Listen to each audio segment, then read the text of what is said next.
Sarah Martinez stepped out of her silver Honda Civic, the cold December air hitting her face as she reached for the grocery bags in the back seat. The parking lot of Miller's grocery store was busier than usual, filled with last-minute Christmas Eve shoppers rushing to grab forgotten items for their holiday meals. She pulled her navy blue jacket tighter around her shoulders, the familiar weight of her concealed carry permit hanging from her belt giving her a small sense of comfort she rarely acknowledged anymore.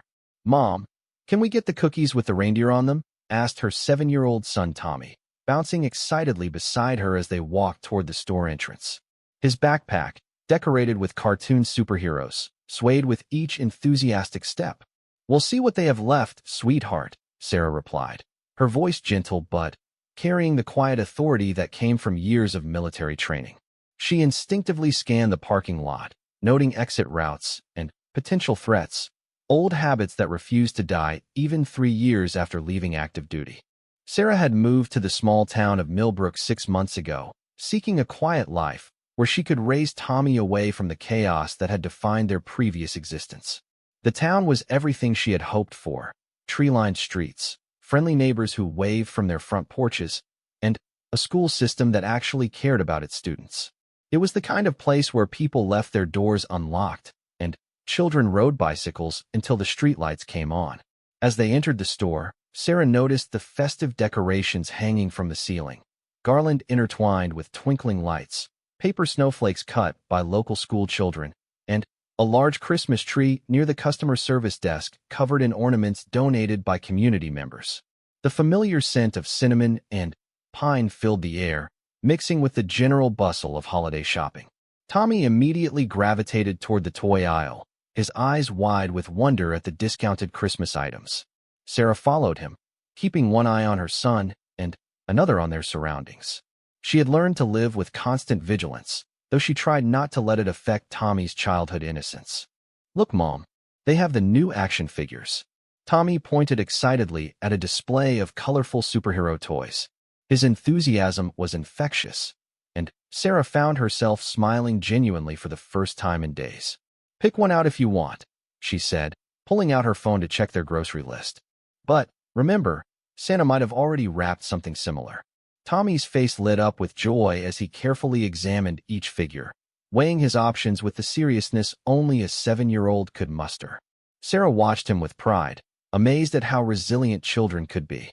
Despite everything they had been through, the divorce, the move, the adjustment to civilian life, Tommy remained optimistic and full of wonder. The grocery shopping went smoothly at first. Sarah methodically worked through her list, grabbing ingredients for Christmas dinner and snacks for Tommy's upcoming sleepover with his new best friend Jake. She had been nervous about making friends in a new town, but Tommy's natural charisma had quickly endeared him to classmates and their parents alike. As they made their way to the checkout lanes, Sarah noticed a group of 4 men near the front of the store. Something about their behavior immediately put her on alert. They were too focused on the customers rather than the merchandise, their movements coordinated in a way that suggested familiarity with working together. 2 were positioned near the main exit, while the other 2 flanked the customer service area. Sarah's training kicked in automatically. She mentally cataloged their appearances. The apparent leader was tall and broad-shouldered with a graying beard, wearing a leather jacket despite the winter weather. His companions were younger, all dressed in dark clothing that would make them difficult to describe later. One had distinctive tattoos covering his forearms, while another kept checking his watch nervously. She guided Tommy toward a checkout lane that would keep their backs to a wall, positioning herself so she could monitor both the men and the store's exits. Years of tactical training had taught her to trust her instincts, and every alarm bell in her head was ringing loudly. "Mom, why are you acting weird?" Tommy asked, tugging on her jacket sleeve. "I'm not acting weird, buddy," Sarah replied, forcing her voice to remain calm and casual. "I just want to make sure we don't forget anything." The cashier, a teenager with bright pink hair and multiple ear piercings, began scanning their items with practiced efficiency. Sarah watched the 4 men in her peripheral vision, noting how they had begun moving closer to the checkout lanes. Their behavior was becoming increasingly aggressive, with the leader making eye contact with several female customers in a way that was clearly meant to intimidate. Sarah's phone buzzed with a text message from her neighbor, Mrs. Henderson, asking if she could pick up some milk while she was out. The simple request from her elderly neighbor reminded Sarah of why she had chosen this town. The sense of community and genuine care people showed for one another. She quickly typed back that she would be happy to help. As the cashier finished scanning their groceries, Sarah noticed one of the men approaching their lane. He was young, probably in his early 20s, with nervous energy that made him fidget constantly with his phone. His eyes kept darting between Sarah and Tommy, and she didn't like the calculating look in his expression. "That'll be $47.50, the cashier announced cheerfully, seemingly oblivious to the tension building around them. Sarah handed over her credit card, while keeping her attention split between the transaction and the approaching stranger. Tommy was organizing his new action figure in its packaging, completely absorbed in his toy and unaware of any potential danger. The young man stopped directly behind them in line, close enough that Sarah could smell the cigarette smoke clinging to his clothes.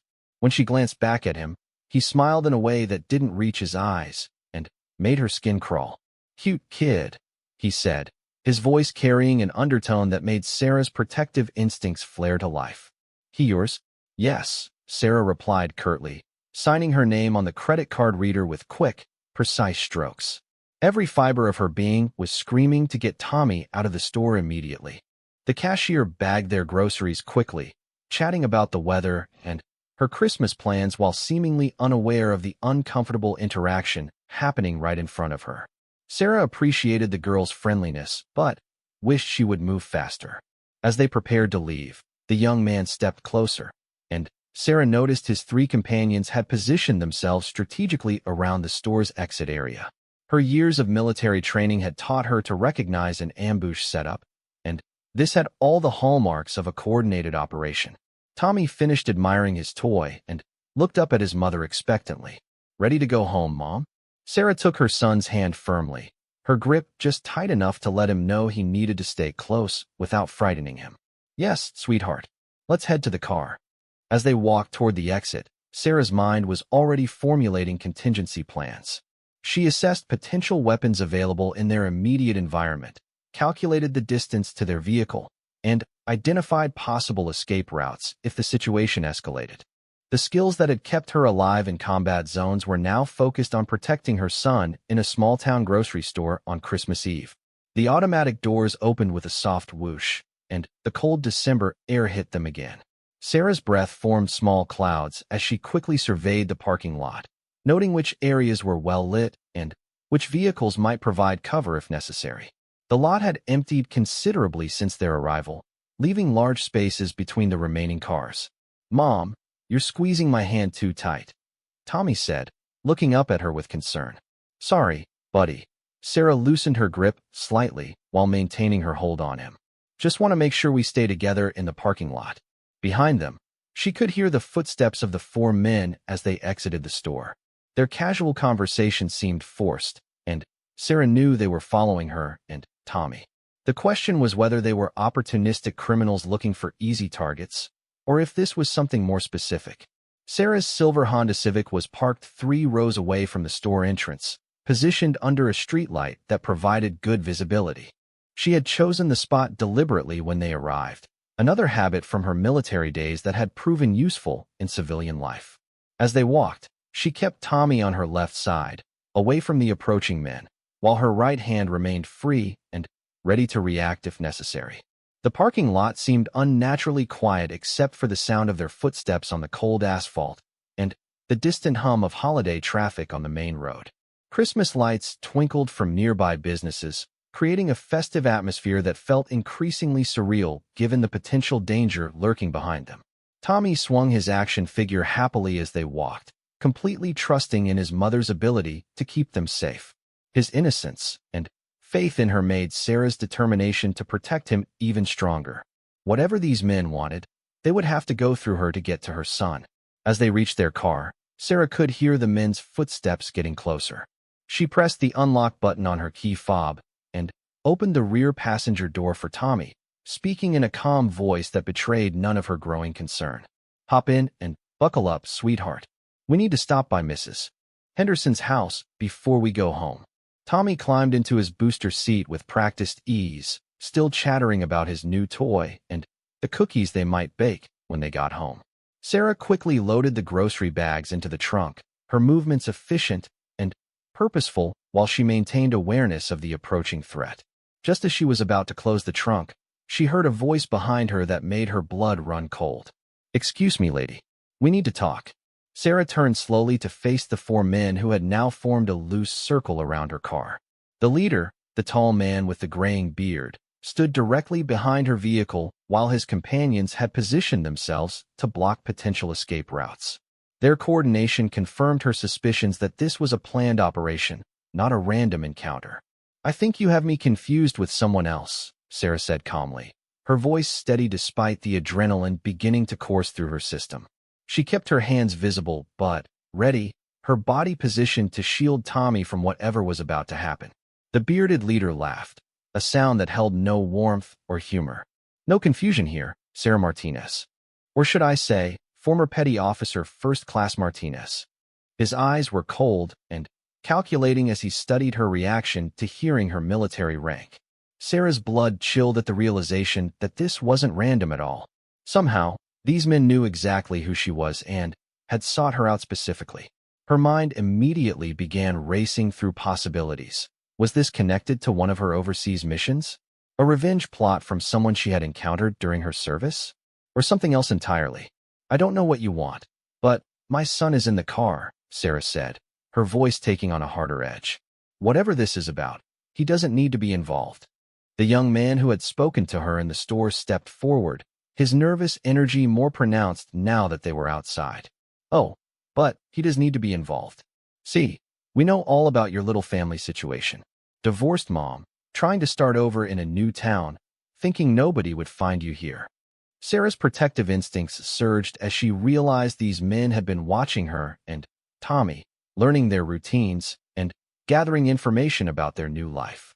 The violation of their privacy and safety made her anger burn alongside her fear. "Mom," Tommy's voice came from inside the car, muffled but clearly concerned. He had stopped playing with his toy and was looking out the window at the men surrounding them.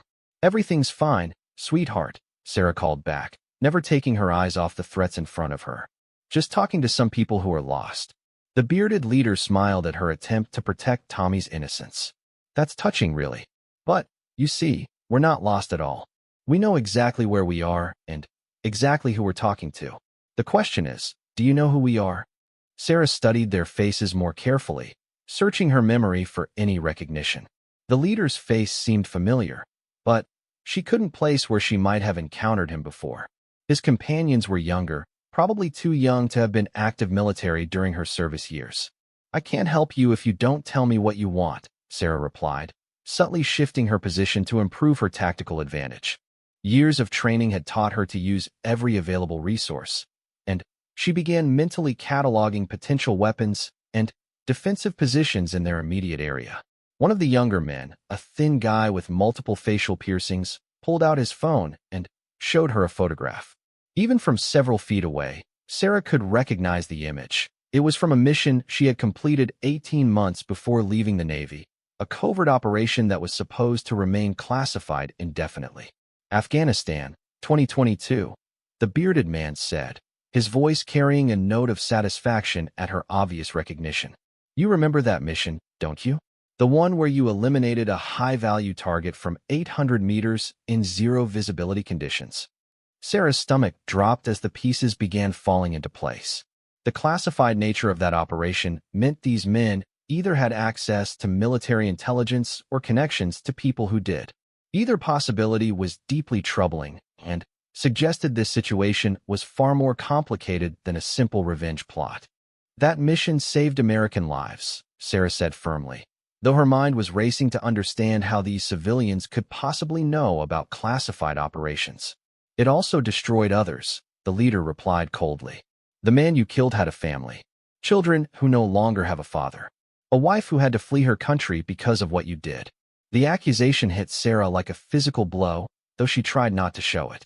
Every mission she had completed during her service had been thoroughly vetted and authorized through proper channels. Her targets had been confirmed threats to American forces and innocent civilians. But she also knew that military intelligence wasn't always perfect, and the fog of war sometimes led to tragic mistakes. If you have issues with military operations, you need to take them up with the Department of Defense, Sarah said, fighting to keep her voice level. I followed orders and completed my missions according to international law. The thin man with piercings laughed harshly.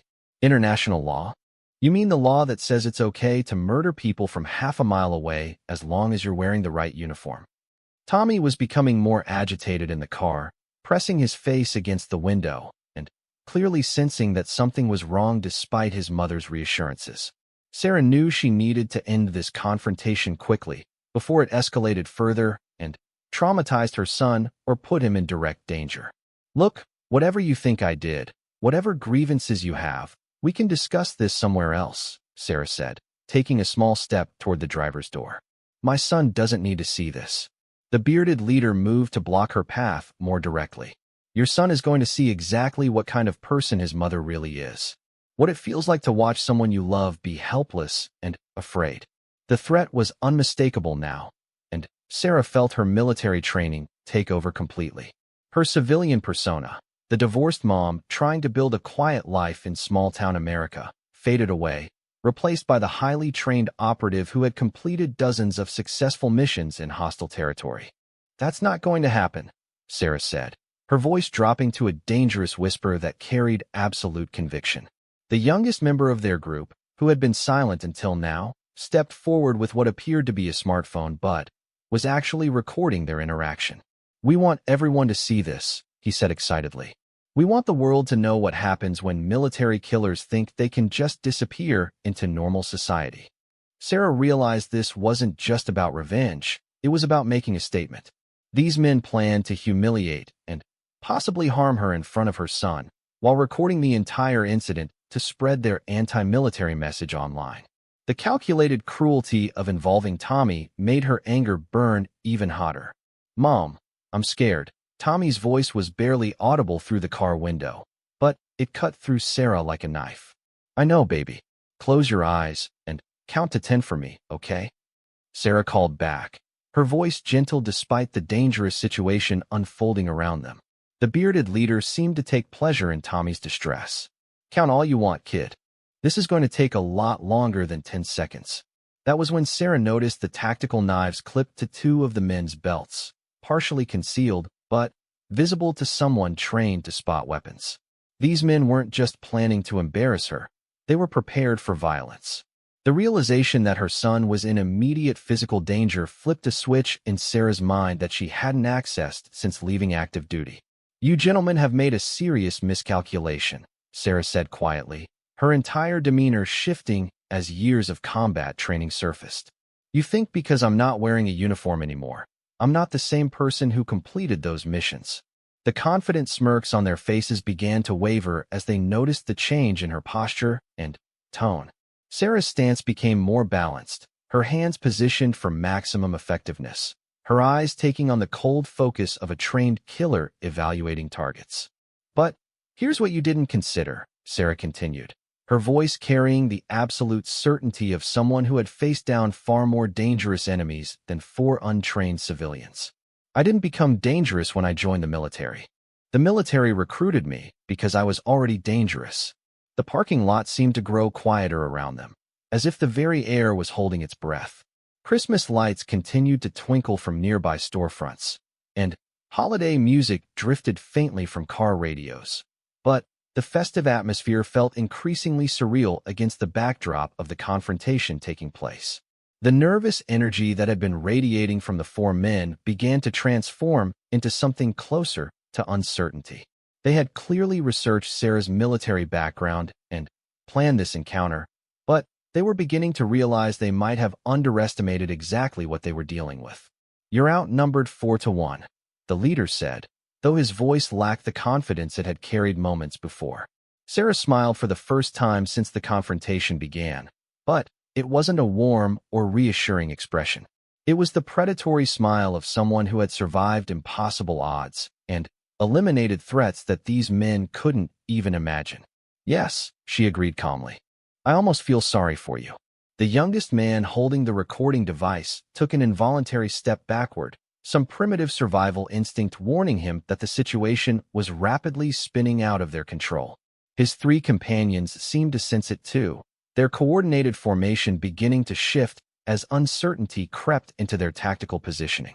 In the car behind her, Tommy had stopped pressing against the window and was sitting very still, somehow sensing that his mother was handling the situation in her own way. His 7-year-old mind might not understand the complexities of what was happening, but he knew his mom was the strongest person in the world and would keep him safe no matter what. The bearded leader made one final attempt to regain control of the narrative. "You can't fight all of us and protect your son at the same time." Sarah's response was delivered with the quiet confidence of absolute truth. "Watch me." What happened next unfolded with the precise, devastating efficiency that had made Sarah one of the Navy's most effective special operations snipers. The bearded leader made the fatal mistake of reaching for the knife on his belt, apparently believing that 4 armed men could intimidate a single mother in a grocery store parking lot. He was wrong. Sarah moved with fluid grace that seemed to defy physics, her body executing movements drilled into muscle memory through thousands of hours of combat training. Her right hand deflected the leader's draw, while simultaneously striking a pressure point that temporarily paralyzed his arm. Before his companions could react, she had repositioned herself to use his body as a shield while disarming him completely. The entire sequence took less than 3 seconds. The thin man with facial piercings lunged forward with his own knife, but Sarah was already moving. Years of close-quarters combat training had taught her to think 3 moves ahead of her opponents. She sidestepped his clumsy attack, used his momentum against him, and sent him sprawling onto the cold asphalt with a technique that left him gasping for breath, but otherwise unharmed. The youngest member of the group, still holding his recording device, stood frozen in shock as he watched his carefully planned ambush dissolve into chaos. His phone captured every moment of the encounter, though probably not in the way he had originally intended. The fourth man, realizing that their superior numbers meant nothing against Sarah's training, turned and ran toward the store exit. Sarah let him go, her focus remaining on the immediate threats to her son's safety, while keeping one eye on Tommy through the car window. "Stay in the car, sweetheart," she called to Tommy, her voice remarkably calm considering she had just neutralized 3 attackers in less than 10 seconds. "Mommy's almost finished here." The bearded leader was clutching his temporarily paralyzed arm, his eyes wide with shock and what might have been respect. "You're not just military," he gasped, finally, understanding the magnitude of his miscalculation. "You're special forces."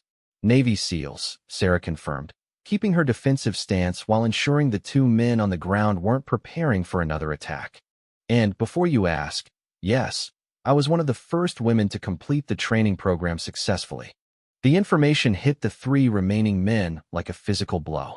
The Navy SEAL program was legendary for its difficulty, with a failure rate that exceeded 90% even for the most physically and mentally prepared candidates. The fact that Sarah had not only completed the training but gone on to serve in active combat operations meant they had attempted to ambush one of the most lethal individuals in the American military. "This is impossible," the thin man wheezed from his position on the asphalt. "Women can't be SEALs." Sarah's smile was cold and educational. "The program opened to women in 2016. I was part of the second class to include female candidates, graduated in 2019, and served with distinction until 2022. Your research was apparently incomplete." The youngest man was still recording, his phone shaking slightly as he processed what he had just witnessed. His anti-military agenda was rapidly being overwhelmed by the realization that he had just captured footage of one of the most elite warriors in the world defending her child from an unprovoked attack. "You can keep recording," Sarah told him calmly. "But you might want to consider what story this footage actually tells." As if summoned by some cosmic sense of timing, the sound of approaching sirens began to echo through the parking lot. Someone inside the grocery store had apparently witnessed the confrontation and called the police. Sarah was grateful for the intervention, though she knew it would complicate her attempts to maintain a low profile in her new hometown. The bearded leader struggled to his feet, his arms slowly regaining sensation as the temporary paralysis wore off. "This isn't over," he said, though his voice lacked any real conviction. "Yes, it is," Sarah replied with absolute finality. "You came here looking for a victim and found a protector instead. You threatened my son, which means you crossed a line that can never be uncrossed. If I ever see any of you near my family again, the outcome will be very different." The threat was delivered with the quiet certainty of someone who had eliminated enemy combatants in defense of innocent lives and would not hesitate to do so again. The three men seemed to understand that they had pushed far beyond the boundaries of Sarah's patience and into territory where their continued existence depended entirely on her restraint. Two police cruisers pulled into the parking lot with lights flashing, their arrival creating a strobe effect against the Christmas decorations visible through the store windows. Sarah raised her hand slightly to show she was unarmed, a gesture born from military training rather than any concern about the local police officers. The first officer to approach was a middle-aged woman with gray hair and kind eyes that suggested years of experience dealing with complicated situations. Her name tag read, Officer Patricia Coleman, and she moved with the measured confidence of someone who had seen enough to avoid jumping to conclusions. "We received reports of a disturbance," Officer Coleman said, taking in the scene with professional assessment. The bearded leader was standing but clearly shaken. Two of his companions were on the ground looking worse for wear, and Sarah stood protectively near her car where a young boy was visible through the window. "These men approached my son and me with threats," Sarah explained clearly. "They knew my name and details about my military service, suggesting they had been watching us. When they threatened my child, I defended him." Officer Coleman nodded, her experienced eyes noting the tactical knives that had been dropped during the altercation and the positioning that suggested Sarah had been surrounded. "And you are?"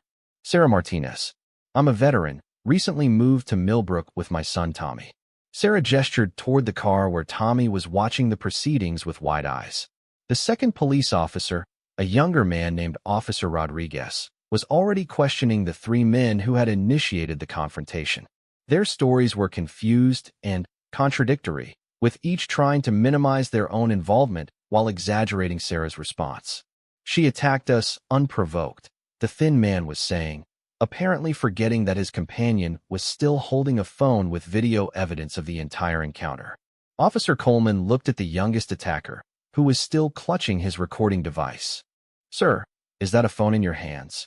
The young man nodded reluctantly, realizing too late that his evidence might not support the narrative his group was trying to construct. "Would you mind if we reviewed the video you recorded?" Officer Coleman asked politely, though her tone suggested it wasn't really a request. As the police officers reviewed the footage, their expressions shifted from neutral professionalism to something approaching amazement. The video clearly showed the four men surrounding Sarah's car, making threats against her and her son, and attempting to draw weapons before Sarah defended herself with minimal force. "Ma'am," Officer Coleman said, returning to Sarah with obvious respect in her voice. "The video shows these men threatening you and your child, and you responding with what appears to be appropriate defensive force. However, I do have to ask, what kind of military training did you have?" Sarah hesitated for a moment, knowing that revealing her background would inevitably complicate her attempts to maintain privacy in their new town. But with police officers asking direct questions and video evidence that would likely become public record, concealment was no longer an option. "Navy SEALs," Sarah said simply. "I served for 8 years, including multiple combat deployments." Both police officers stared at her with expressions that mixed surprise, respect, and a hint of awe. Navy SEALs were legendary even among law enforcement professionals, representing the absolute pinnacle of military training and capability. "Well, that explains a lot," Officer Rodriguez said, looking at the three men who had thought they could intimidate a SEAL veteran. "You gentlemen picked quite possibly the worst possible target for whatever this was supposed to accomplish." The bearded leader, who had been growing increasingly quiet as the reality of their situation became clear, finally spoke up. "We want to press charges for assault." Officer Coleman looked at him with the patience of someone explaining basic concepts to a child.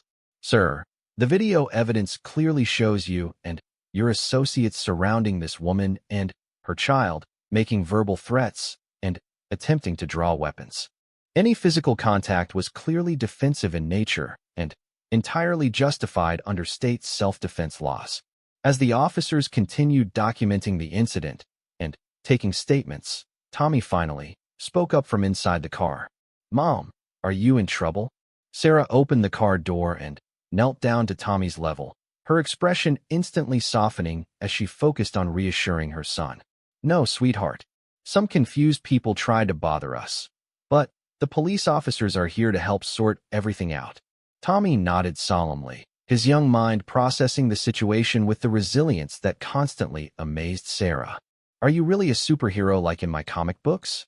Sarah laughed for the first time since the confrontation began, the sound carrying genuine warmth and love. "No, buddy. I'm just your mom, and I will always do whatever it takes to keep you safe. That's what superheroes do," Tommy pointed out with 7-year-old logic that was difficult to argue with. As the police finished their investigation and the 3 attackers were led away in handcuffs on charges of harassment, threatening behavior, and attempted assault, Sarah realized that her quiet new life in Millbrook had probably just ended. By tomorrow, everyone in town would know that the single mom who worked at the local library was actually a decorated Navy SEAL veteran.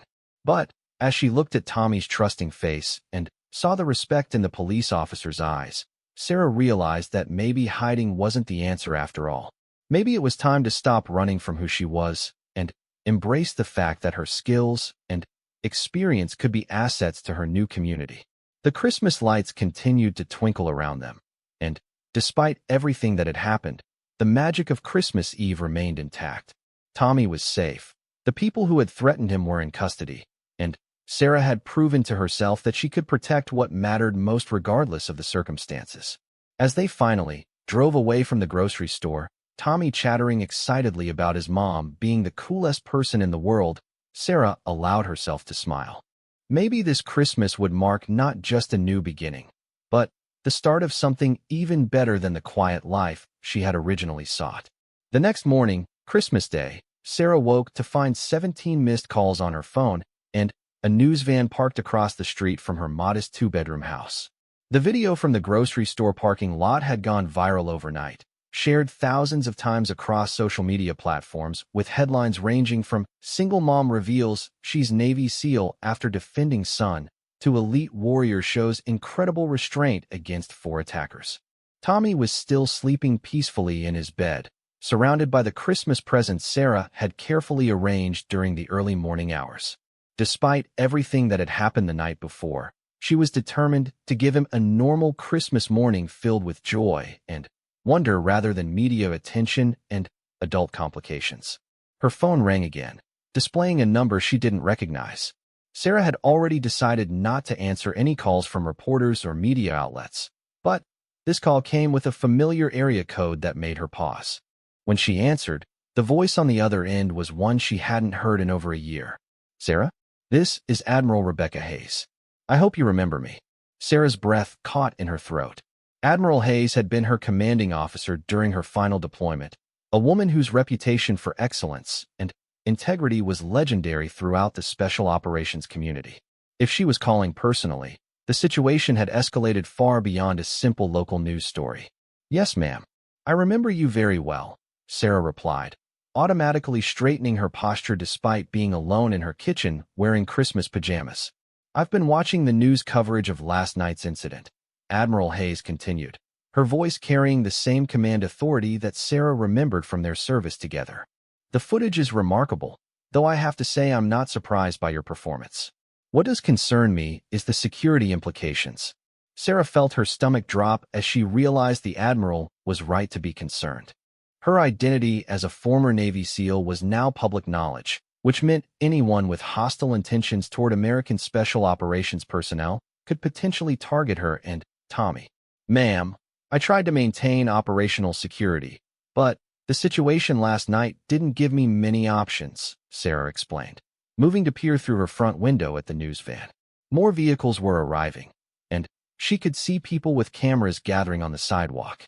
"You did exactly what you should have done," Admiral Hayes assured her. "Protecting your son was the correct priority. But now we need to discuss what happens next. Are you somewhere secure where we can talk openly? Sarah glanced toward Tommy's bedroom, grateful that her son was still sleeping through the chaos developing outside their home. Yes, ma'am. I'm at home, but there are media crews outside. I'm going to send a security detail to your location within the hour, Admiral Hayes said. We need to get you and Tommy somewhere safe while we figure out the long-term implications of your exposure. There are people who would very much like to harm anyone connected to some of the missions you completed during your service. The reality of their new situation began settling over Sarah like a cold blanket. She had known that her military service involved classified operations that made enemies, but she had hoped that leaving active duty and maintaining a low profile would be enough to protect Tommy from those consequences. What about the men from last night? Sarah asked. During the confrontation, they mentioned specific details about operations that should still be classified. That's one of our primary concerns, Admiral Hayes replied grimly. Initial intelligence suggests those men were connected to a larger organization that has been attempting to identify and target former Special Operations personnel. Your situation may have been a test run for something much more serious. Sarah's training immediately shifted into threat assessment mode as she considered the implications. If last night's attack had been part of a larger operation against American veterans, Tommy's safety was compromised in ways that went far beyond the immediate incident. Ma'am, what are you recommending? Sarah asked, though part of her already knew the answer would involve significant disruption to the quiet life she had been trying to build for her son.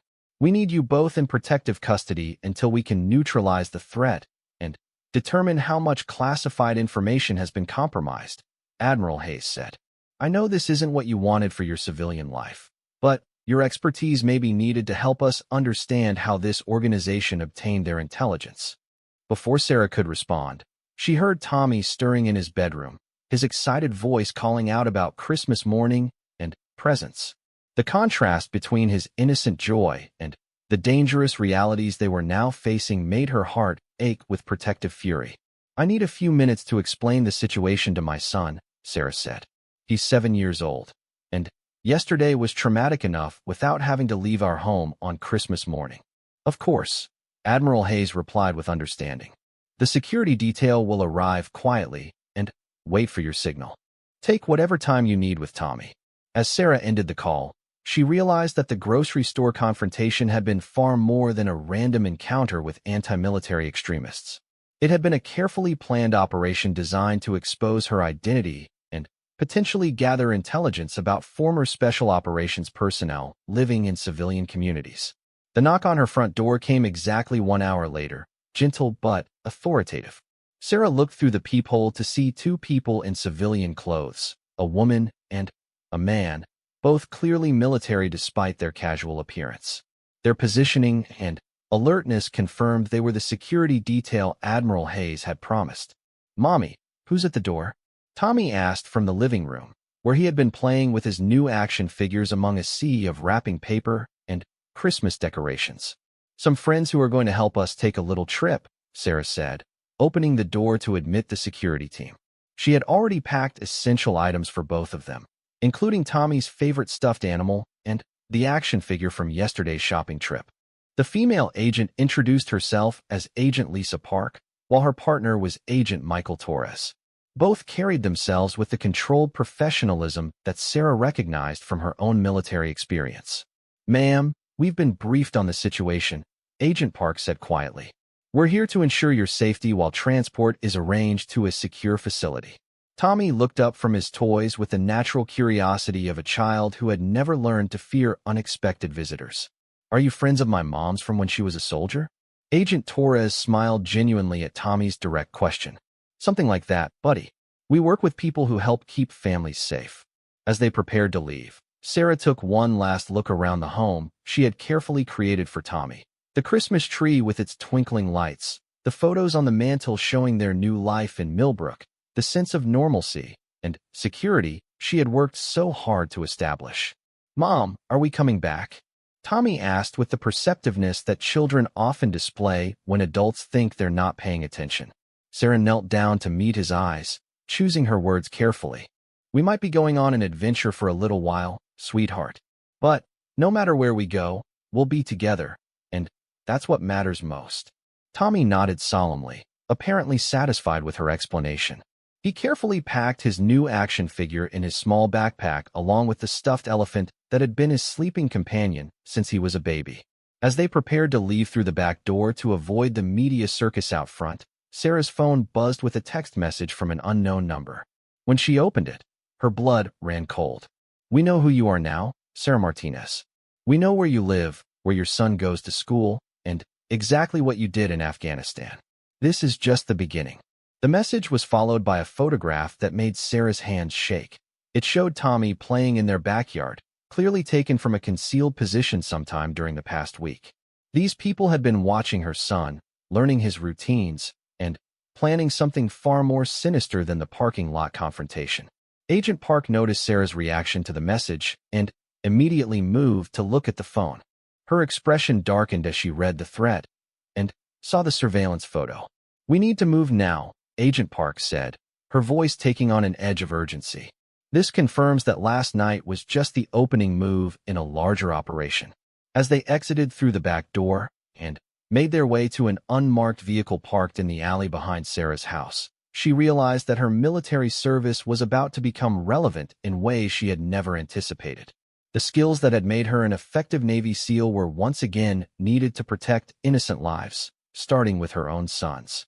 Tommy climbed into the back seat of the secure vehicle, still clutching his action figure and looking out at the Christmas morning with wide eyes. He seemed to sense that this was the beginning of something significant, though his young mind couldn't grasp the full implications of their situation. "Mom, is this like one of your missions from when you were in the Navy?" Tommy asked as they drove away from their home. Sarah considered his question carefully, realizing that honesty within age-appropriate boundaries might serve them better than attempting to shield him from all reality. "Yes, sweetheart," she said finally. "It's like a mission where we have to work with good people to make sure bad people can't hurt anyone." Tommy nodded with the seriousness that children sometimes display when they sense adults are dealing with important matters. "And you're really good at missions, right, Mom?" "Yes, buddy," Sarah replied, feeling her protective instincts and tactical training merging into a determination that would have impressed her former commanding officers. "I'm very good at missions." As their secure vehicle disappeared into the Christmas morning traffic, the media crews outside Sarah's house continued their vigil, unaware that their primary subject had already moved on to confront threats far more dangerous than unwanted publicity. The quiet life Sarah had sought in Millbrook was over, but perhaps something more important was just beginning. The secure facility where Sarah and Tommy were taken turned out to be a discreet government safe house located 2 hours outside of Millbrook, disguised as a private retreat center complete with recreational activities and comfortable family accommodations.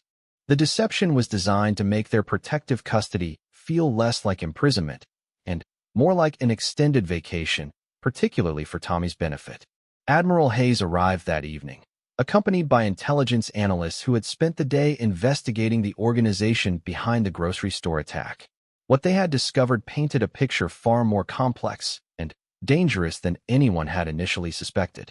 "The group that targeted you is called the Accountability Network," Admiral Hayes explained as they sat in a comfortable conference room, while Tommy played video games in an adjacent room under the watchful protection of Agent Torres.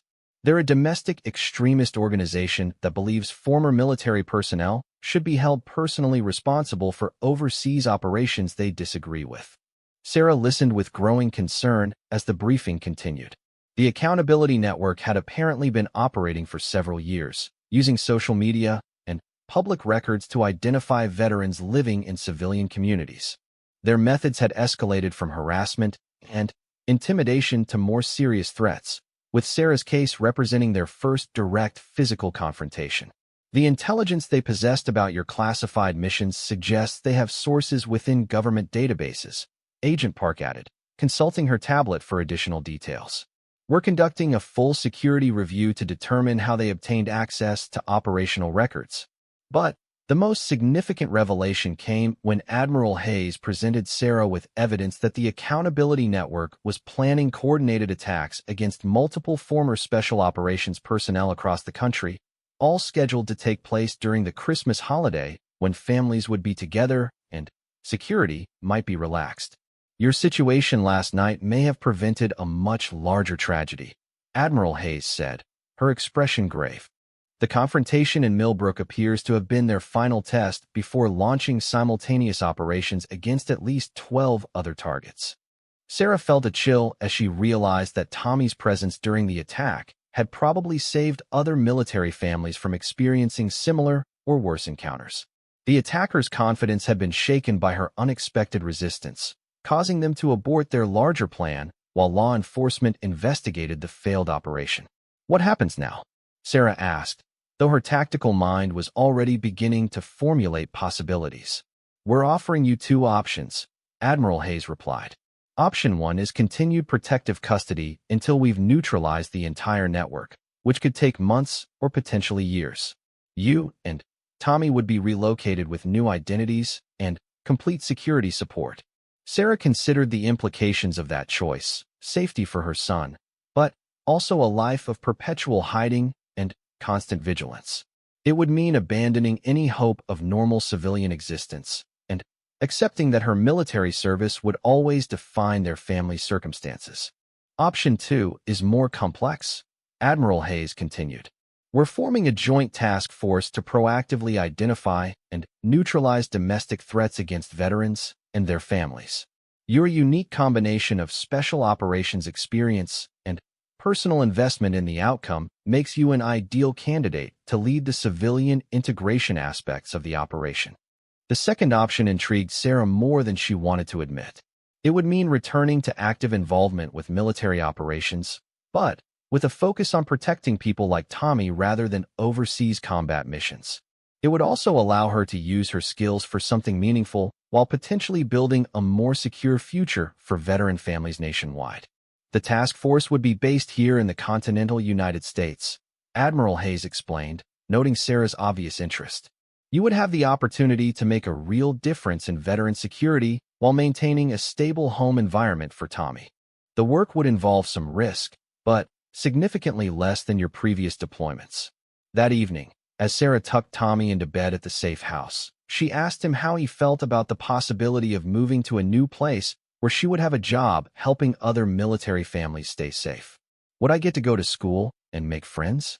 Tommy asked with the practical concerns of a 7-year-old.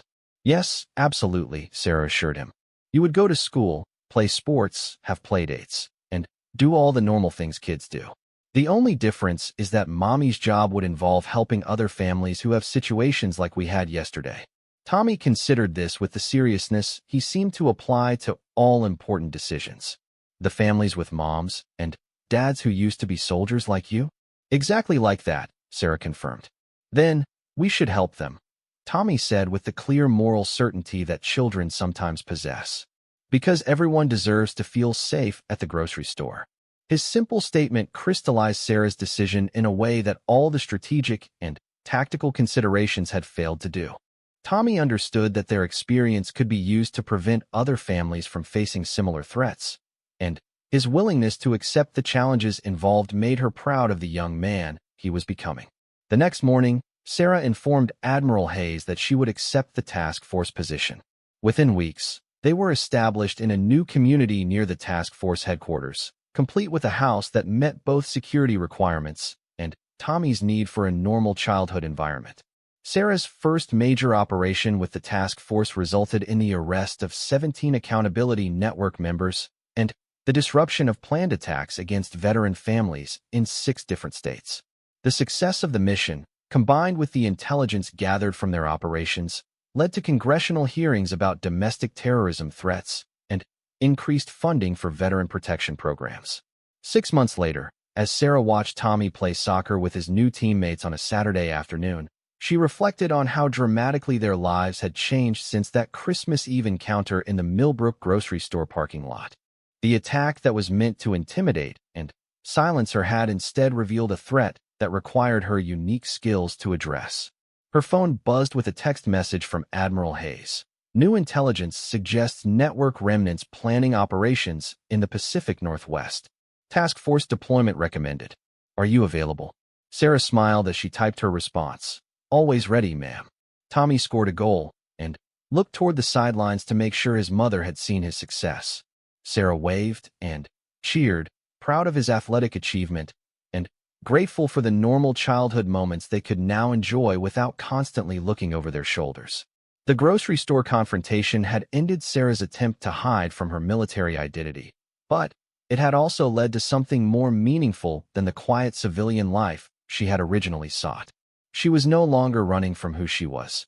She was using her identity and skills to protect others who deserved the chance to build peaceful lives with their families. As Tommy's soccer game concluded and they walked toward their car together, Sarah realized that their Christmas Eve encounter had given them both something more valuable than safety or anonymity. It had given them purpose, community, and the knowledge that their experiences could make a positive difference in other people's lives. "Mom," Tommy said as they drove home from the soccer field, "I told my friend Jake that you're basically a real-life superhero who protects families." "And what did Jake say?" Sarah asked, curious about how Tommy's classmates perceived their unusual family situation. "He said that was the coolest thing ever and asked if you could teach his mom some of your moves," Tommy replied with obvious pride in his mother's abilities. Sarah laughed, realizing that her son had found a way to turn their complicated circumstances into something he could be genuinely proud of rather than worried about. His resilience and positive attitude continued to amaze her and remind her why protecting families like theirs was work worth doing. That evening, as they prepared dinner together in their secure but comfortable home, Sarah's secure phone rang with an update from the task force. 3 more accountability network cells had been identified, and preliminary intelligence suggested international connections that would require additional investigation. "Looks like we're going to be busy," Sarah said after ending the call. "Good," Tommy replied from his position at the kitchen counter where he was carefully arranging vegetables for their salad. "Because there are probably lots of families who need our help." Sarah smiled at his use of "our," recognizing that Tommy had fully embraced their mission of protecting veteran families as a team effort. The 7-year-old who had been frightened in a grocery store parking lot had grown into a young boy who understood the importance of using their experiences to help others. As they sat down to dinner, surrounded by the normal chaos of homework assignments, soccer schedule discussions, and weekend plans, Sarah realized that they had found something better than the quiet life she had originally sought in Millbrook. They had found a purpose that honored her military service while building a future that kept Tommy safe and gave their experiences meaning. The Christmas Eve confrontation that had seemed like a devastating end to their peaceful new beginning had actually been the start of something far more important. A mission that would protect countless families and ensure that other children could feel safe in grocery store parking lots across America. Outside their dining room window, the neighborhood continued its evening routine of families returning from activities, children playing in yards, and the comfortable rhythms of suburban life. It was exactly the kind of community Sarah had hoped to find for Tommy, with the added security of knowing that their presence was helping to protect similar communities nationwide. As Tommy excitedly described his plans for an upcoming school project about American heroes, Sarah reflected on how their story had evolved from tragedy to triumph, from victimization to empowerment, and from hiding to serving. The elite SEAL training that had saved them in the parking lot was now being used to ensure that other families could live without fear. The grocery store assault had revealed not just Sarah's capabilities, but also the ongoing threats facing veteran families, and the need for proactive protection rather than reactive hiding. In standing up to protect her son, Sarah had discovered a calling that was more important than the individual safety she had sought: the mission of ensuring that all military families could transition to civilian life without constant fear of retribution for their service. And, as Tommy worked on his homework at the kitchen table, occasionally looking up to share observations about his day or ask questions about her work, Sarah knew they had found exactly where they belonged.